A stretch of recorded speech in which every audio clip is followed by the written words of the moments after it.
Msoul. Welcome in. Why don't you grab a drink and let's sit down and chat.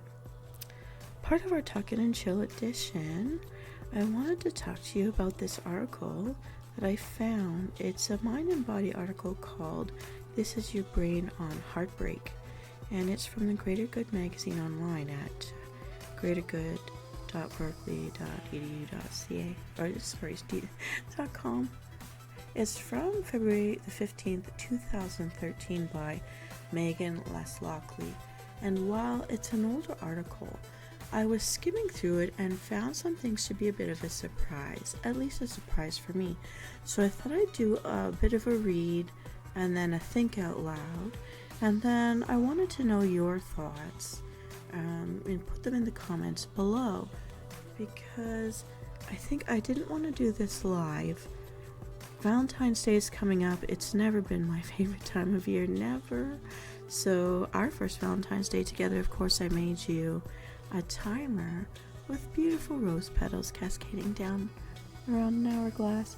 I kind of really like that because I don't get mushy. But I'm in this beautiful office space. I've got my teddy bear holding a beautiful mauve peony, having a cup of tea in a cup that very much reminds me of one from the Royal Albert collection I found for my grandmother. And I unfortunately did inherit it back from her when she was gone. And I thought I'd sit here and just chat. I wanted to talk about this because stress is something that, if it's prolonged over a long period of time, it really does have physical health implications for you. And I think we all kind of know this nowadays. However, do we really understand what it's actually doing to us? And I know I started this channel because I'm trying to heal for some things, and I wanted to help other people like me so you don't feel alone out there. But I wanted to talk about rejection and heartbreak, and what it does to you physically when you feel the pain of being dumped, rejected, something not coming through that you really hoped for, counted on, or believed in, and then you found it wasn't going to be. So we can kind of understand the feelings that come from this pain, because it's not imagined. And, well, some people would argue as well it's in your head, but it does things to the other parts of you, and the other parts respond and then send signals back to your brain. So it's a circuit. And what is it good for? And there are actually some answers. So I'm looking through this article. In the first paragraph, it's talking about when you're reeling from the ending of a romantic relationship, that you didn't want it to end. You're not the party that wanted to leave. And your emotional and your bodily reactions, they get tangled up. You're still in love. You want to reconcile. You're angry, you could be confused, and at the same time, you're really craving a fix from that person who's just, like, for your point of view, abruptly left your life. And you might get dramatic, you might feel embarrassed, things are going to happen, even though a part of you is in the back of your head saying, you gotta cut this out, and you just don't. You feed into it, or you just can't stop yourself, and you're like watching from the back seat of your mind saying you gotta stop, but you can't stop. So what this study did was actually look at physically what your brain is doing, what parts light up when you're in the middle of these feelings, in the middle of going through the pain of the heartbreak. And it's not just a theory. They were actually able to quantify and measure and map things. And that is why I wanted to share that with you, because I find this so interesting. So that you can understand what's going on in your body and why humans have evolved to have these kind of visceral pains when the breakup's going on. So neuroscience got involved and they found some practical and provocative ideas. And so heading down into the article, being addicted to love. Brain research and love research paired up around 2005 to give us a baseline for any future science going forward about what a brain looks like when it's in love. And it was a study led by psychologist Art Aaron, and a neurologist Lucy Brown, an anthropologist named Helen Fisher. So there's a lot of people involved trying to figure this out and trying to view images of their beloved, and at the same time while brain scans are going on, and something called an fMRI machine, and it maps the neural activity by measuring changes in the blood flow in the brain. That's something. If you've got high blood pressure, low blood pressure, normal blood pressure, there's something going on with your blood flow itself. I wonder if that's where going with the flow comes from. Anyways, thinking out loud.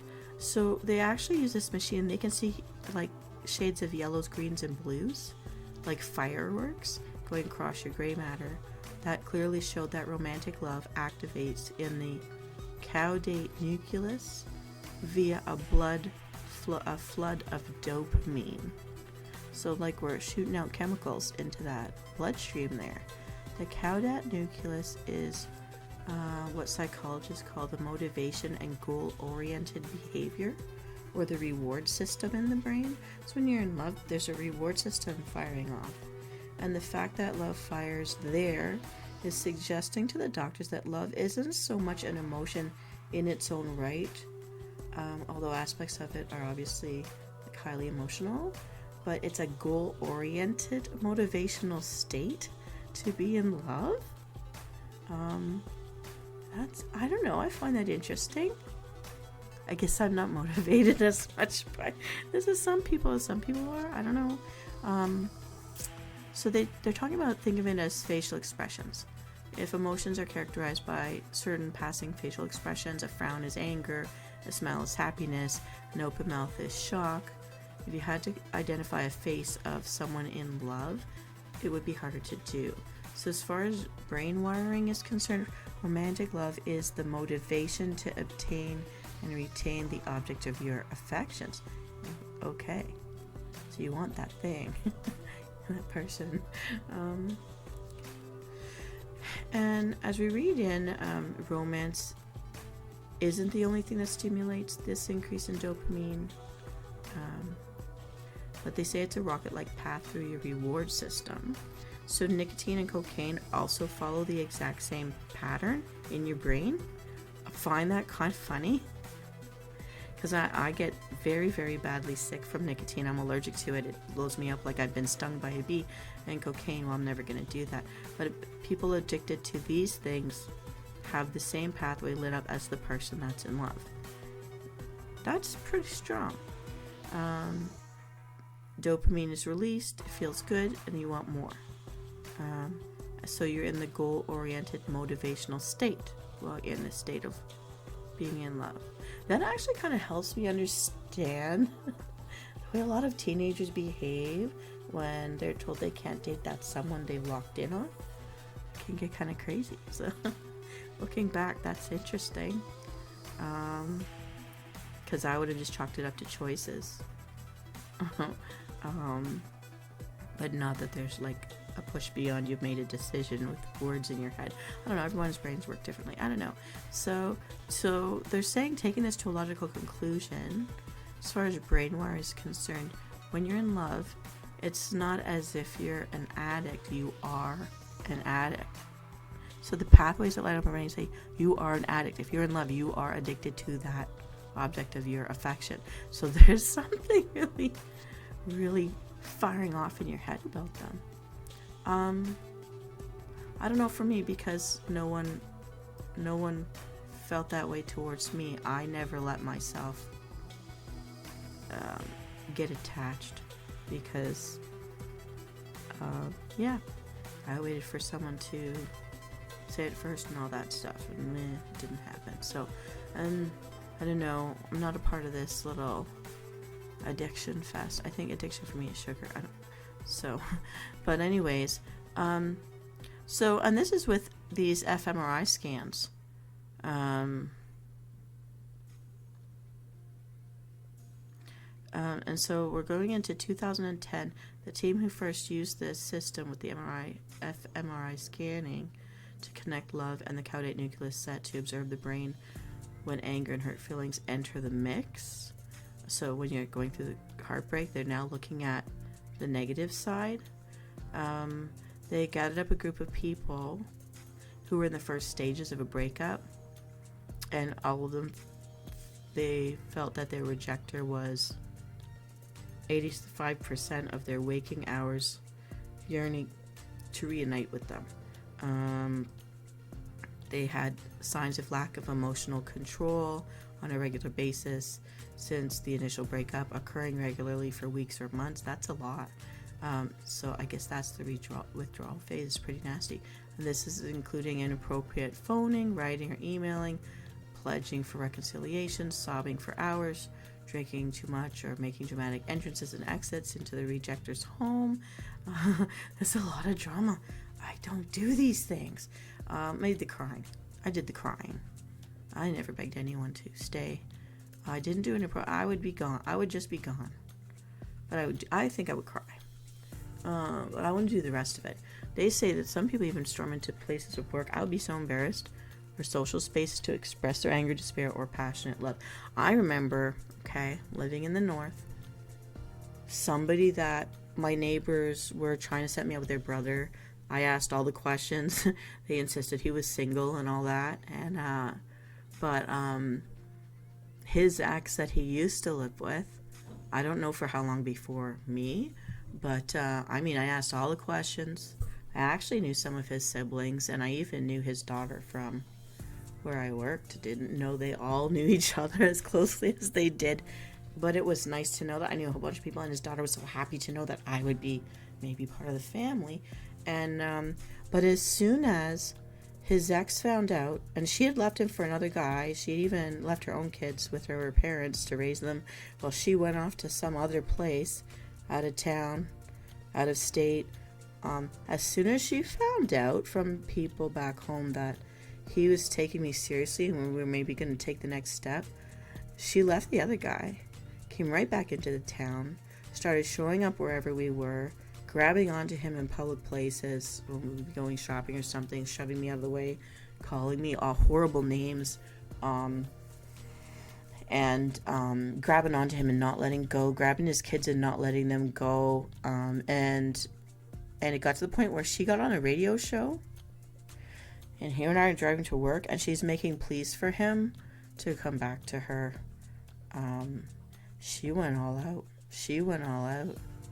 So thinking of this, and she left someone else's bed to come back and do that. Anyways, just thinking of that. Little side note as I'm reading this, to express, yeah, she did all that expressing stuff.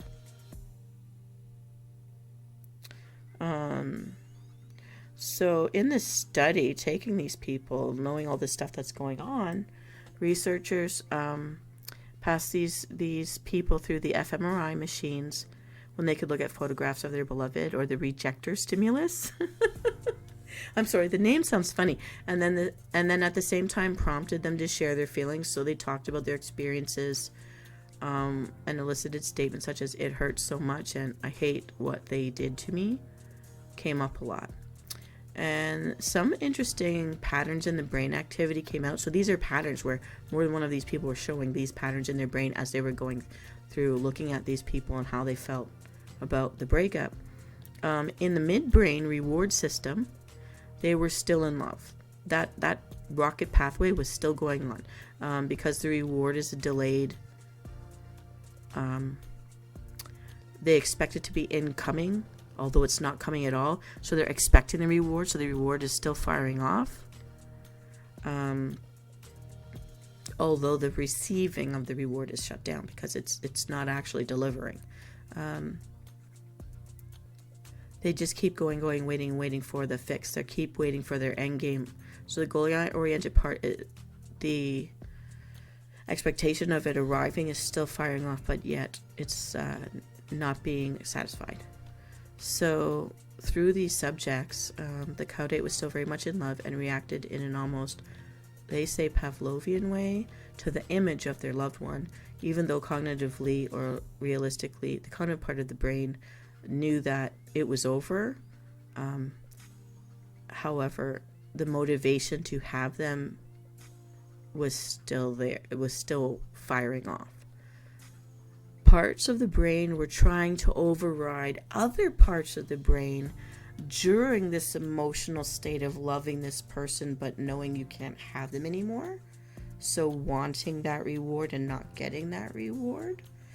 So the orbital frontal cortex, which is involved in learning from your emotions and controlling your behavior, is activated.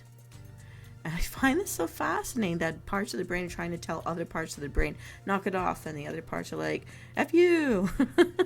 I'm not trying to make light of it, but it's interesting to know there's like this war going on in the different parts of your skull while you're feeling everything you're feeling and trying to deal with coping through whatever while you have to still deal the rest of your life.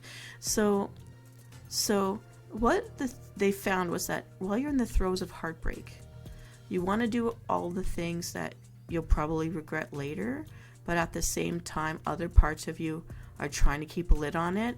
So like, it's like part of your brain is saying, here, put on this seatbelt. And the other part's saying, F you, I need to go get what I want. I gotta go get it. And the other part's like, no, they already said you can't have it.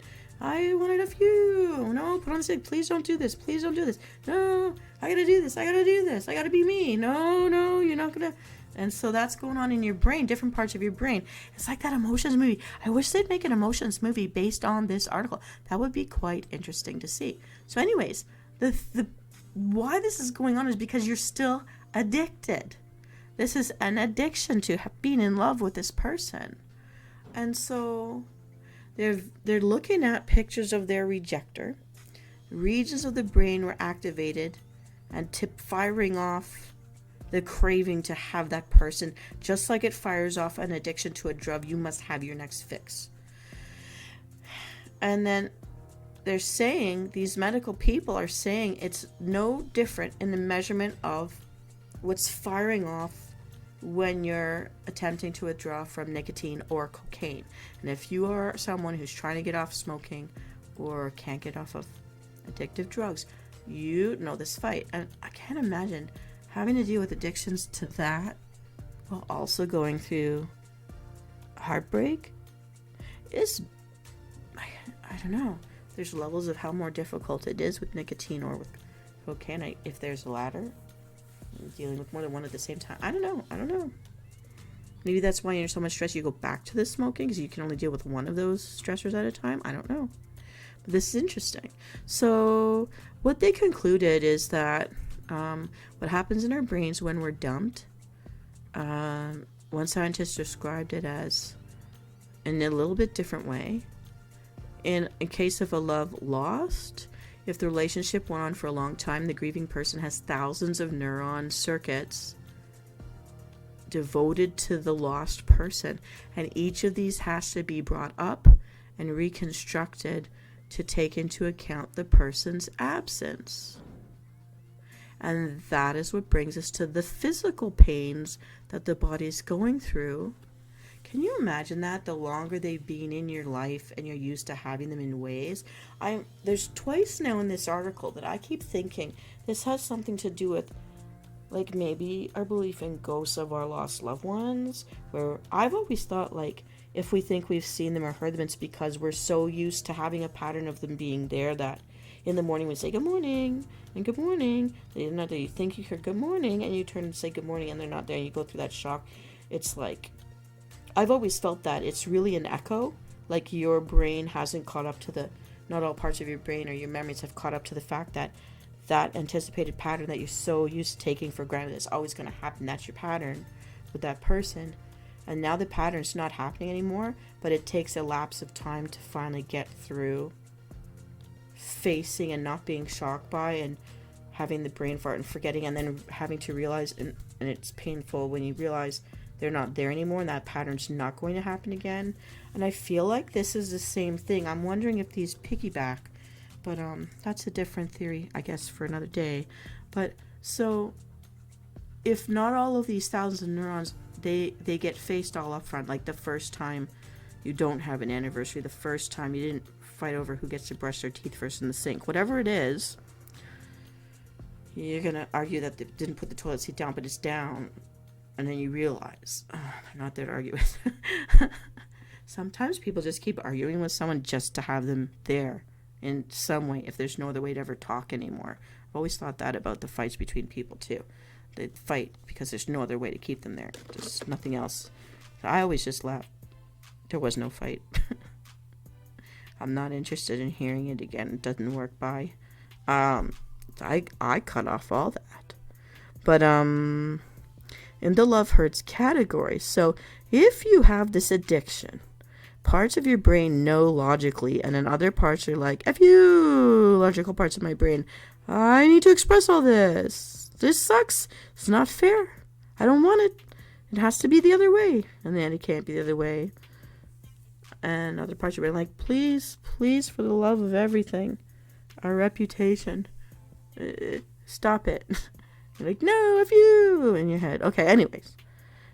And so you have to deal with all these thousands of neurons that have everything to do with how you interact with that person in your regular routines.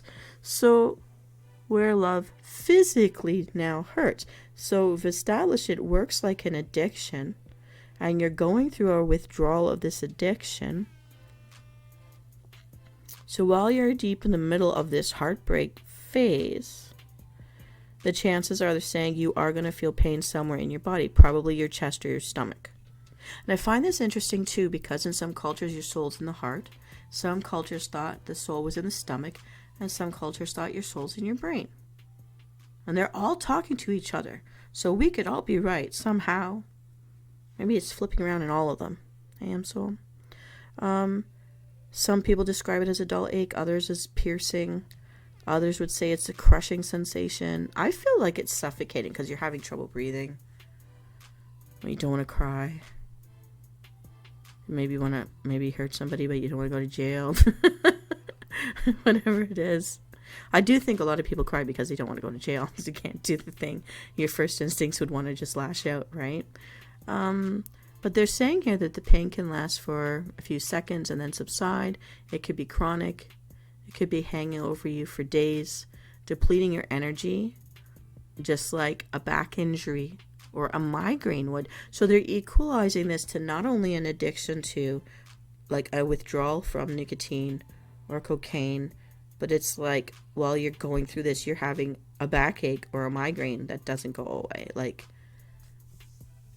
I mean, for people who go through chronic, for long-term pains, nerve damage, that just wears on you. And so the question is, how do you reconcile the sensation of our hearts breaking when in fact they're not physically shattering, they're still in there pumping blood? It's not a biophysical reality. So what's actually happening to make us sense this feeling that it's happening? And the scientists, for all that we named 3 different study groups, like study fields, say, we don't know. But the long answer they give us, that it might be caused by the stimulation of hormonal triggers of the sympathetic activation system, which is the fight or flight stress, and it ramps up your heart and your lungs. So that's pulling on oxygen out of your blood, by the way. So if you're a person that's low on red blood cells, you have high white blood cell counts. If you're a person that maybe has asthma or anxiety or something that high blood pressure, you could have lower oxygen in your bloodstream. Did you know that's a thing? That's really like suffocating you, and that could damage your heart and lungs in the long run, because they have to work harder. They're working harder, and they can't keep doing that forever. They're going to kaput. You need some oxygen in there. And they also say that the parasympathetic activation system, known as the rest and digest response. I've never heard of rest and digest. I've heard of fight or flight. But rest and digest, I don't think I give myself time for that. That might account for my stomach. That might account for leaky gut, everybody. Rest and digest. We need to, I think I need to do an episode just on that, rest and digest. And that slows your heart down, and it's tied to the social engagement system of your brain. So it's as if your heart's accelerating and the brakes are being pushed at the same time. Imagine a race car driver in a race. You're accelerating and someone else is hitting the brakes at the same time. These two conflicting actions are creating the sensation of the heartbreak. That's interesting, and that, put that way, that makes sense to me. So while no one's actually studied what exactly goes on in the upper body cavity in the moments of heartbreak, it might account for the physical pain. And then the results of the fMRI study of the brokenhearted people, that they show that when the subjects looked at and discussed their rejecter, they trembled, they cried, they sighed, they got angry. And in the brains, these emotions triggered activity in the same area of the brain associated with physical pain. Another study that explored the emotional physical pain connected to these fMRI scans, they resulted in subjects who touched a hot probe with those that looked at a photo of an ex-partner and mentally relived that experience. They talked about the rejection, and the results confirmed that a social rejection and a physical pain are rooted in exactly the same regions of the brain. So when you're in pain from heartbreak, no one can tell you it's in your head, get over it. It's like someone is put a hot poker on your hand and you can't let go of the hot poker. So you're saying ouch, ouch, ouch, ouch, ouch, ouch, ouch, because you're really ouching. That's like, doesn't that make you feel better? I mean, about something very sad, but doesn't it make you feel better to know it's not just your imagination working yourself up into it? There's parts of your brains that are borrowed for both of these things. And one of those things we cannot say that wouldn't hurt. We can clearly understand, touch that hot poker, you're going to hurt. And so while we can't see our minds, our souls, our emotions going through holding on to a hot poker, they're saying it's the exact same part of the brain. So that is a real pain that you're really going through. It's not nothing. That's real. So you are hurt physically. You are hurt. Your brain is hurting when you're rejected by someone close to you. It's not a metaphor. And as far as your brain is concerned, the pain you're feeling is no different than a stab wound. This is what medical doctors who've studied the response from your brain. Okay, I'm in pain from being rejected. I've just been stabbed. My brain has just been stabbed. That I am really feeling a pain. That's concerning. Hearing it that way, I would want to be more careful about the person and make sure they're okay. I would want to stop and make sure I'm okay. Because if you're feeling it's real, but you can't keep going through that, you can't keep living through that. Some people get addicted to suffering. Don't.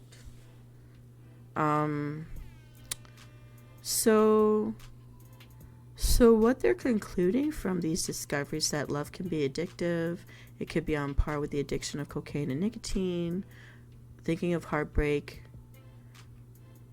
it's a verbal expression. But when you say you can't quit someone, it's not an artificial construct. It's rooted in physical realities of the hormones firing off, the parts of your brain that are lighting up. And you know, in this day and age, when people are talking about health and wellness, science is helping us to understand it a lot better, to maybe be able to take care of yourself better when you're going through something like this. So, and they're calling it social pain. The activation of pain in response to the loss of or threats to social connection. So it is cutting off your social connections. From an evolutionary perspective, they're saying that the social pain of being separated from that person actually served a purpose way back in like caveman days. Our ancestors, the hunters and gatherers of our pre-existence. The safety relied on numbers. To be excluded, to lose an inclusion, being separated from a group or your mate, signaled your death. And it's a physical pain that could signal a life-threatening injury. So psychologists are thinking that these results, these studies, the neural circuitries of physical pain and emotional pain evolved to share the same pathways in your brain to alert proto-humans of danger, physical and emotional pain. It would warn you as a cue to pay close attention to the risk to your life or death. I guess if you lost connections, you needed to quickly find another, I suppose. Nowadays, maybe that functionality is not as relevant. So many more of us survive childhood, so many more of us survive the early years, so many more of us have the blessing of reaching old age, that there's fewer risks of us being attacked by wild animals charging in at us from behind something. Living alone doesn't mean a slow, lonely death anymore. Well, I don't know about that. I do know I've had to pull myself out of my own pools of blood a couple times, and I've been very lucky to keep my brain together when I didn't have enough blood for my heart to pump to get myself into an emergency room. I've been very lucky. I'm very stubborn, but very lucky. So I still think having to go through this life growing up alone is a miserable, mean cruelty, and unfortunately some of us have the connections to make it less painful. Some of us don't. Some of us have no choice. We outlive our siblings. We outlive our parents, maybe. Dealing with the people I've met in the business world. You can't have friends. You don't have friends there. They're not your friends. Because everyone's worrying about surviving. And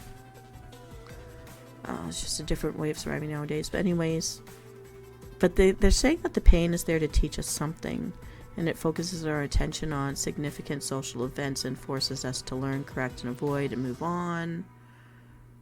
I'm trying to avoid and move on right now myself from something. And they're saying that if you look at the social pain from this perspective, you're acknowledging that in our society, we're often encouraged to hide it and bottle it up, not talk about it, keep it private, deal with it, get over it, get on with it. It may not be so healthy to share your sob story with everyone you meet on the street, but if you're totally ignoring these feelings, and if survival theory holds true, then you're putting yourself at risk because you're not alerting others to a potential crisis. And you know what? A lot of people say danger signs, you're waving a yellow flag, we want to check in on you. Some people don't ever get checked in on. Some people don't ever stop to check in on themselves. And you may know that something is not good for your well-being, and we all push on because we feel like we have no other option, but that could lead to worse problems for your health. So then this article moves on to talking about a heartbreak pill. They're talking about the touching of a hot probe versus looking at an image and the fMRI scan, doing all three in a combo. They've shown that looking at an image of a loved one actually reduces the experience of the physical pain while you're touching the hot poker. You believe that? Holding a loved one's hand during a frightening or painful procedure does help, or kissing a child's boob makes the tears go away. Science shows that love is effectively a painkiller.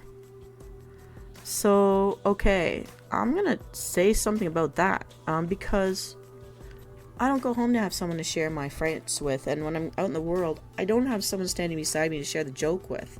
If I see something funny or beautiful, I have debates with people all the time because they're like, oh, you don't know how good it is, you're free for anything. But it's like, no, I wanted to be married, I wanted to have children, I don't have any of these things, no one wanted that with me. That's very painful. And okay, I can do all these things, but it's a different experience doing it by yourself. There's nothing shared, so it's not really fun. I mean, you need to keep your brain alive and not die of boredom. I think that's so horrible. But you're really alone when something's bad. You better know how to take care of yourself when something's going bad or something's scary for a good reason. You better have a very clear mind and be fit and be able to deal with it. And if you're not, you're effed. So, this thing is judging up a lot. It's judging up a lot for me, when you don't get to have those connections. And I do know there was a time where I was facing life or death, where there was nothing another person could do for me,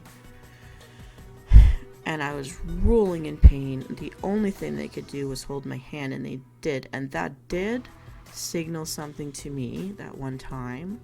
There was nothing they could do. There's nothing they could do. They weren't a surgeon. They weren't a doctor. We couldn't get to one.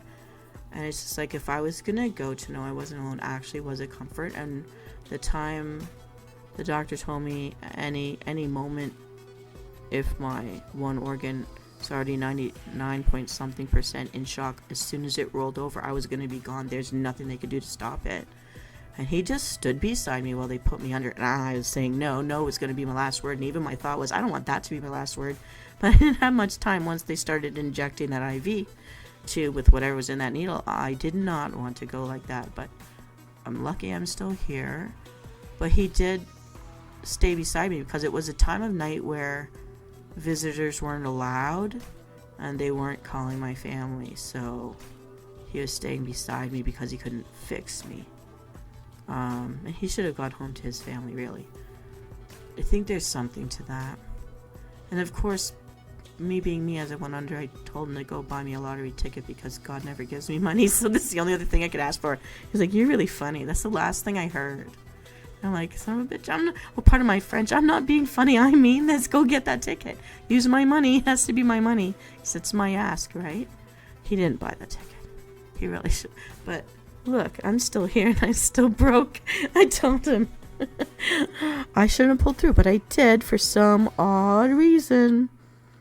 But really nobody could be there, and but he stayed beside me. So there's something there. There's something to that, because when you feel alone, you don't want to get up again. You're really almost disappointed or sad that you came to again. It's like, why? To keep doing this by yourself, it feels really empty. And I remember my grandmother, she was a teenager when she married my grandfather, and she went straight from her dad's house to his house, never was alone again. And when he passed, they had been married over 50 years. She did not want to be here anymore. She could not stop crying. She followed soon after, within a couple of years, and she was mad that people gave her perfume. She was mad that people gave her flowers. She was mad if they gave her a pretty scarf, because he wasn't there to wear it for. And I think she really did will herself away with a broken heart, because she was physically a strong lady. She was physically fit. She had legs better than a 21-year-old. She went up and down the side of a mountain all her life. They were farmers, and yeah, and I'm just thinking, all of this comes to mind when I'm seeing this. Once he was gone, she was so lonely, and she found eating dinner by herself was the loneliest time of day. And she was alone for the first time of her life in her 80s. She was terrified. I went to live with her for a time for those last years, and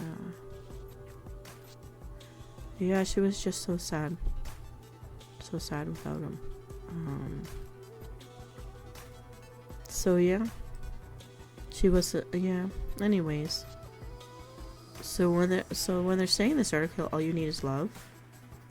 It makes you stronger. It makes you be able to endure more. I find that very interesting that they've actually quantified it or mapped it in brain scans.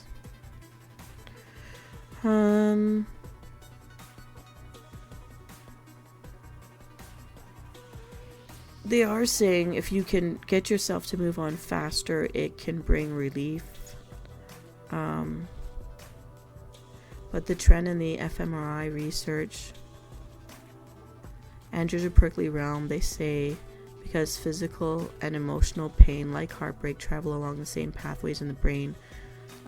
This means that theoretically they can be medically treated in the same way. And researchers have recently showed that acetaminophen, regularly called the old Tylenol pill, reduces the experience of social pain. Interesting. We've shown for the first time that this old Tylenol, an over-the-counter medication commonly used to reduce physical pain, also reduces the pain of social rejection at both neural and behavioral levels. This is written in a paper in the Psychological Science Journal. And other experts, though, will argue that the moment you put a toe in on that slippery slope of pill popping to make you feel emotionally better, they don't think that's part of nature's plan. And you're supposed to feel bad, sit with it, think about what went wrong. And they say even to the point of an obsession, so that you learn a lesson and don't make the same mistakes again. So whatever went wrong with the relationship in a heartbreak, in a breakup, you need to learn from it. Don't just pop pills and not think about it. Because there may be things you don't want to admit to yourself. And they're saying that biologists and psychologists understand love on a chemical level. And that more can be understood through the science with a closer look. But they've now got this baseline of this understanding of the pathways of the brain that are borrowed from both sides, physical and emotional pain. They think we can't crack the entire code. It's like a space-time continuum for physicists. But there is progress in, for people who make, like, people that get made fun of for their mind problems, made to feel bad about it, needing to see a psychiatrist or psychologist or something, people feeling embarrassed or like they failed somehow or like they're broken somehow, if they seek out these people to help them, to talk things through and to help them learn from whatever and move forward and keep moving and keep functioning, this gives a lot more credence to it being worthwhile, that to protect the well-being, to get help for the well-being. Because if you do think of it in terms of, I'm holding a hot poker, ouch, ouch, ouch, ouch, gotta withdraw from cocaine, I mean, those are big. Those are big things that require professional help. And that you can't just snap your fingers and make that pain go away. It's going to take some time. Forgive yourself and give yourself some time.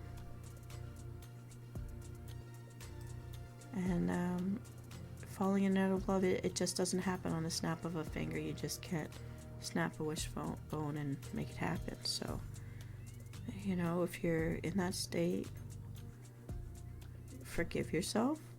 Give yourself a break. Try to do some things will make you happy. Try to be with people that give you support and love, make you feel good about yourself. And if you feel like no one around you does that, find new people. Find new people. Spend less time with the other ones. And build some new connections. And I hope that while you're doing that, if you need the extra support, you need that extra community, join my channel if you haven't already. This is Venus Callida. And that was just a sit and chill. Just a think out loud as I read through an article called "This is Your Brain on Heartbreak." They can really map it out with an fMRI. It's not just in your head. It is affected your whole body. So, think about that. I hope that this has made you feel better about whatever you're going through, that it validates you are really feeling what you're really feeling. And I hope, if you're not sure what to do next about any of it, have a look through my playlist, Self-Care or Allow for Happy. I developed those playlists just for moments like this. And I'd like to be there for you in the way that I can.